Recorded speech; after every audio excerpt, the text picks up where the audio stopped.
आज के इस लेक्चर में हम टर्बो सी प्लस प्लस यानी कि कंपाइलर जो कि हम यूज़ करेंगे सी लैंग्वेज प्रोग्रामिंग में उसके इंटरफेस को डिस्कस करेंगे। आपके सामने जो इंटरफेस नज़र आ रहा है इसको IDE कहते हैं, इंटीग्रेटेड डेवलपमेंट इन्वायरमेंट। इसमें डिफरेंट ऑप्शन आपको मिलते हैं। सबसे पहले फाइल का ऑप्शन है, एडिट का ऑप्शन है, सर्च, रन, कंपाइल और एग्जीक्यूशन। तो ये इंटरफेस को यूज़ करते हुए हम प्रोग्राम को डेवलप करेंगे। सबसे पहले हमने फाइल पे गए और न्यू पे क्लिक किया तो आपके सामने एक विंडो ओपन हो गई है। अब हम सी प्रोग्राम का जो बेसिक स्ट्रक्चर है उसको लिखना स्टार्ट करेंगे। सबसे पहले हमने हैश का सिंबल यूज़ किया है, उसके बाद इंक्लूड, और हमने जो फाइल यूज़ की है header file studio.h file use की है। .h क्या है, एक्सटेंशन होती है। इसके बाद हम सेकंड जो फाइल यूज़ करेंगे वो conio.h, जिसको हम कंसोल इनपुट आउटपुट कहते हैं, और स्टूडियो को हम स्टैंडर्ड इनपुट आउटपुट कहते हैं। इसके बाद हम मेन फंक्शन यूज़ करेंगे, वाइड मेन एक फंक्शन है जहाँ से प्रोग्राम की एक्चुअल एग्जीक्यूशन स्टार्ट होती है, मेन बॉडी स्टार्ट होती है। वाइड का मतलब होता है नथिंग, ऐसा फंक्शन जो कुछ भी रिटर्न ना करवाए, उसके साथ आप वाइड यूज़ करते हैं। इसके बाद स्टार्टिंग ब्रैकेट आई है, क्लियर स्क्रीन का फंक्शन आया है, और अब हम एक और फंक्शन यूज़ करेंगे प्रिंट एफ का। जैसे कि आपको पता है प्रिंट एफ का जो फंक्शन होता है ये स्क्रीन पे कोई भी मैसेज जो है उसको डिस्प्ले करवाने के लिए हम यूज़ करते हैं। मैं प्रोग्राम के एंड पे आपको क्लियर स्क्रीन और जो लास्ट फंक्शन है गेट सी एच, इसकी वर्किंग के बारे में भी एक्सप्लेन करूँगा कि ये फंक्शन कैसे वर्क करते हैं।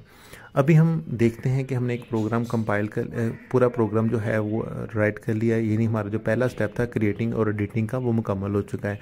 अब हमने सेकंड स्टेप परफॉर्म करना है, वो सेविंग का। उससे पहले मैं आपको बताता चलूँ, ये जो फाइल्स हैं studio.h, conio.h, इनको आपने लाजमी यूज़ करना है। अब हम प्रोग्राम को सेव करेंगे तो सेव करने के लिए F2 का बटन प्रेस करेंगे। आपके सामने जो है वो प्रोग्राम का नाम और उसकी एक्सटेंशन शो हो रही है। हम इस नाम को चेंज करते हुए अपनी मर्ज़ी से एक नाम रख लेते हैं। जैसे मैंने नाम रखा टेस्ट का .cpp, उसकी एक्सटेंशन है। हमारा प्रोग्राम सेव हो गया।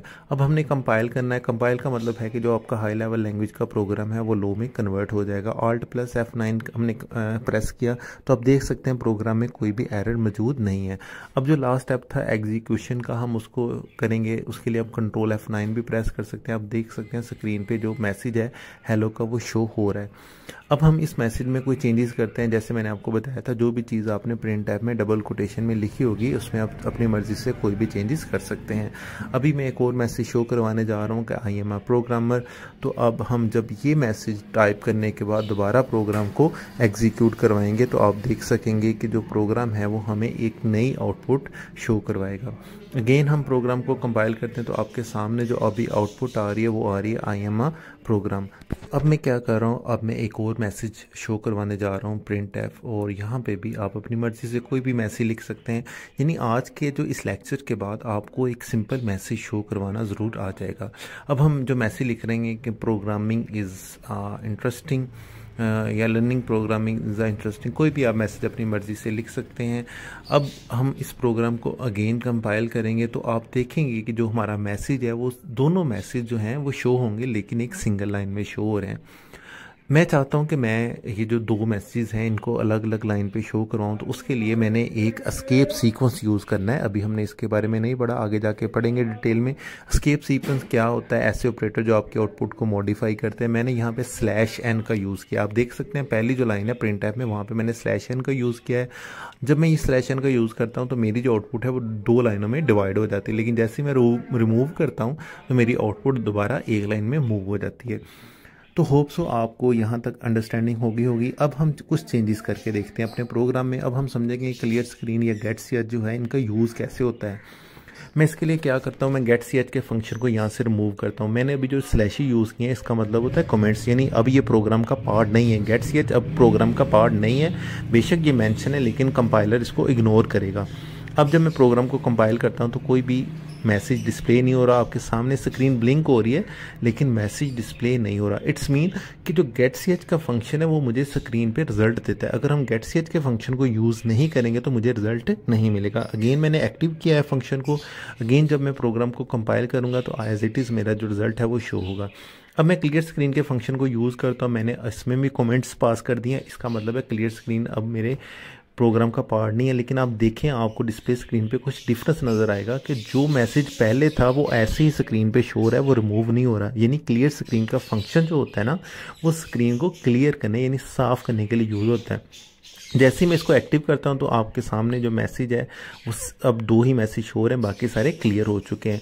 तो क्लियर स्क्रीन का फंक्शन का भी आपको क्लियर हो गया कि ये फंक्शन को जो आपकी स्क्रीन है उसको आउटपुट को क्लियर करने के लिए यूज़ होता है। अब मैंने जो क्लियर स्क्रीन का फंक्शन आप देख सकते हैं मैंने सबसे एंड पे यूज़ किया, यानी 2 मैंने जो मैसेज लिए हैं प्रिंट एफ के, इसके एंड पे यूज़ कर रहा हूँ। अब स्क्रीन पे कोई भी रिजल्ट नहीं आया। इसकी रीज़न क्या है, क्योंकि अब जो हम क्लियर स्क्रीन का फंक्शन है वो प्रिंट एफ के बाद यूज़ करें। प्रिंट एफ हमें आउटपुट दे रहा है, लेकिन क्लियर स्क्रीन साथ ही जो आउटपुट थी उसको क्लियर कर देता है, जिसकी वजह से हमें रिजल्ट नहीं मिलता। अब मैं दोबारा इसकी जगह चेंज करता हूँ। अब जस्ट एक मैसेज शो होगा जो सेकंड वाला मैसेज है। तो जो पहले वाला मैसेज था आई एम अ प्रोग्रामर, वो शो नहीं होगा। उसकी रीज़न क्या है, क्लियर स्क्रीन। क्लियर स्क्रीन जो है वो पहले वाले जो मैसेज था उसको डिस्प्ले होने नहीं दे रहा। होप सो अब आप क्लियर स्क्रीन के फंक्शन की वर्किंग को भी ईजिली अंडरस्टैंड कर चुके होंगे। अब मैं आपको बताता हूँ ये जो लाइब्रेरी फाइल, जो हेडर फाइल्स होती हैं जो हमने स्टार्ट में यूज़ की, इनका क्या पर्पज़ है।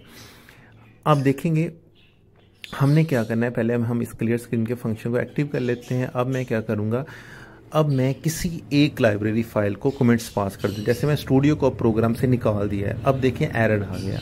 अब चेक करते हैं एरर क्या है। आपके सामने एरर 1 शो हो रहा है। अब मैं इंटर का बटन दबाऊंगा तो एरर ये आ रहा है कि print F should have a prototype. इसका मतलब ये हुआ कि जो प्रिंट एफ का फंक्शन है उसका कनेक्शन स्टूडियो के साथ है, यानी उसकी जो लाइब्रेरी है वो स्टूडियो है।